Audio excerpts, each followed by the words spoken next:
So the episode kind of started with nostalgia, and the rest of the episode is going to be all about nostalgia too, because this next topic is an album that I made you listen to, but I don't remember. Has a couple. I don't remember it all. Yeah, you don't remember any of it, but I feel like the singles are really popular. So my top 10 favorite album, number 10, is the self-titled by Third Eye Blind. There's something Second about Eye the album. Second Eye Deaf. And First Eye Dumb. And a fourth eye crippled. Okay, I'm done. God damn! You got 4 eye. Oh, so the person was wearing glasses. Yeah. And, better than weird ass 3-eye person. Yeah.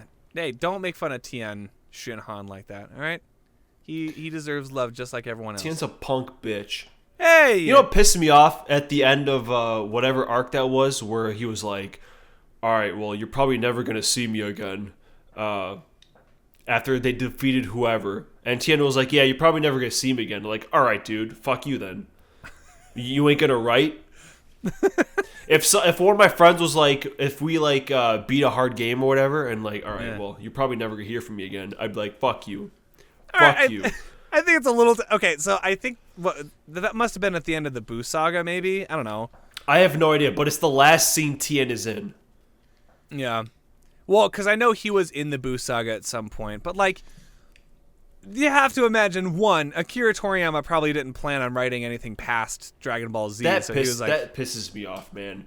So he was like, yeah, whatever. That's one of my... That's one of my... I don't know what the word is, but like, it's such a small thing, but it really annoys me.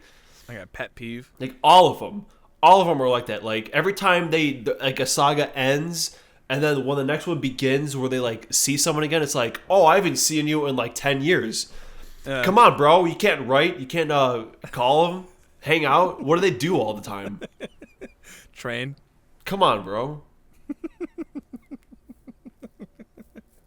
Not yet. We're not talking about Dragon Ball yet. If you're friends, you got to keep in touch. Otherwise, oh, okay, I'll just see you in 10 years. All right, well, great.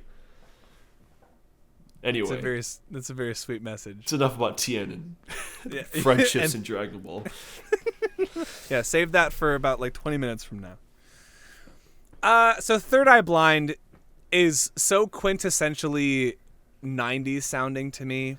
I know that's very niche and it's very specific because like Dave, what do you think of when you think music from the 90s? Like, what's the first song that pops into your head? Like 90s song. Enter Sandman. Yeah, it's either Enter Sandman or like Smells Like Teen Spirit or like Britney Spears. Hit Me One More Time or I Baby One More Time. I think is the name. NSYNC or they. Yeah. O's. Or Backstreet Boys. Yeah, Backstreet Boys is my shit. But for me, it's Third Eye Blind because my mom, along with Backstreet Boys, would play Third Eye Blind all the time. And my mom did this thing. Pink bathrobe, a rare mint. Okay, I'm sorry. This is the only thing I'm going to say like during the segment. So that's okay. No, I mean I'm sure you know some of those. All right, fine. How's it gonna be? There you go. That's my review of Third Eye Blind. Attaboy. My mom, she does this thing, and I say this during my live shows whenever I play this song. But I always mention how my mom would never like the rest of an album that she bought for the single. So in the 90s and the early 2000s, you couldn't just stream music. Like, illegally pirating music was still a new thing, a.k.a. Napster, a.k.a. LimeWire, a.k.a. the Pirate Bay, but I feel like that was more for whole albums. Yeah. So if you heard a song on the radio that you liked and you wanted to listen to it over and over again, you had to buy the album. So my mom ended up being tricked into buying a bunch of albums that she didn't end up actually liking, such as Enema of the State by Blink-182, and this album, Third Eye Blind by Third Eye Blind.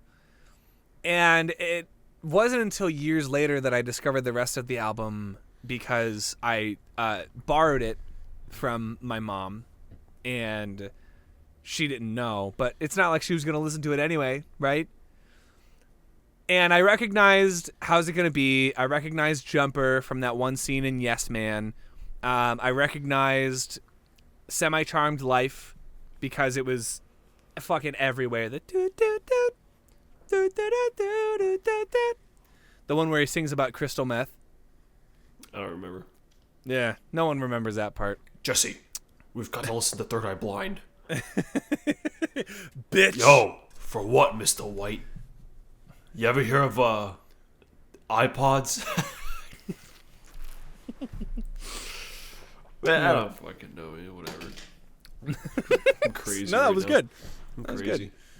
Was good. Yeah, but so obviously I knew those songs, but I listened to the rest of the album, and it's so weird. I don't know if this happens to you too, but my favorite albums or my favorite movies usually aren't.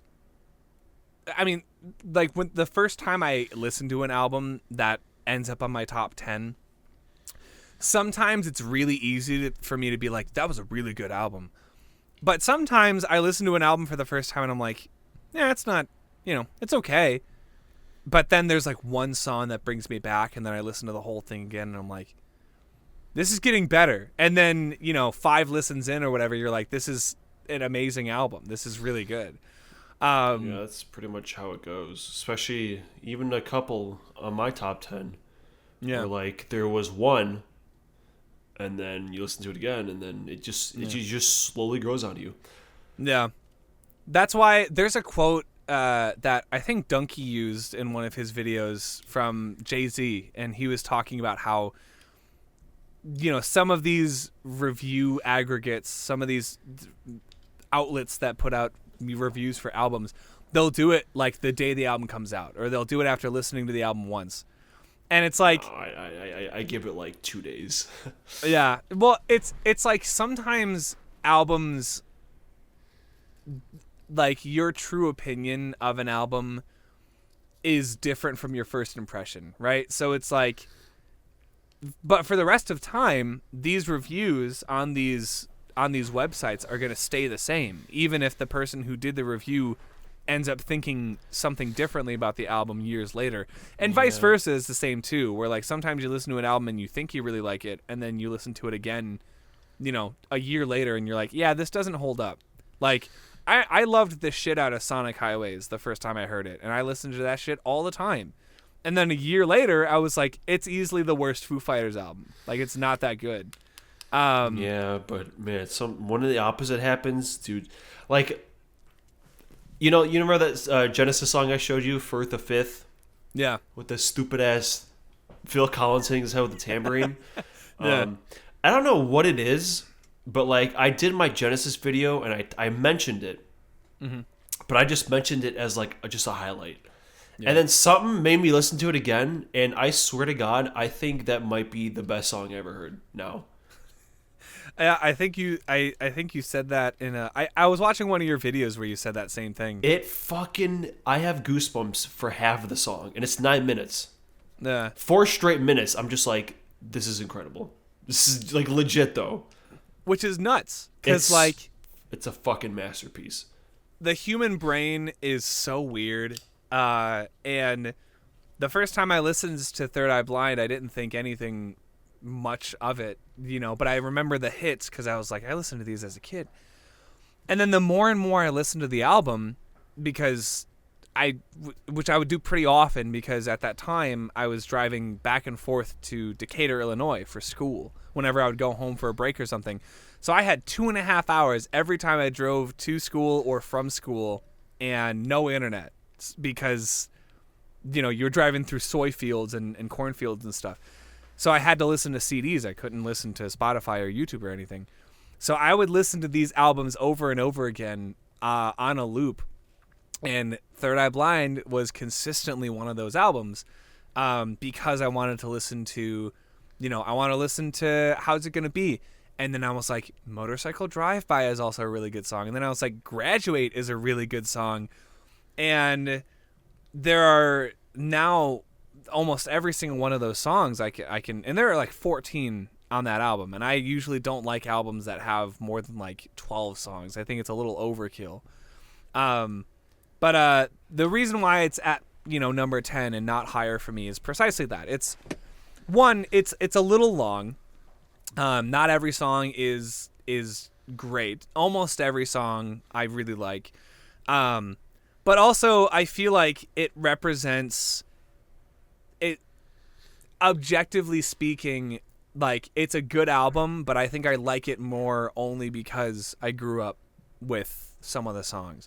So I have to acknowledge that, objectively speaking, it's not the best, right? So, subjectively, even if I like it a whole lot, I can't tell you the last time I listened to it in whole, but I do still play How's It Gonna Be at almost every show. So obviously it's made a lot of impact on me, but I would recommend listening to it at least once.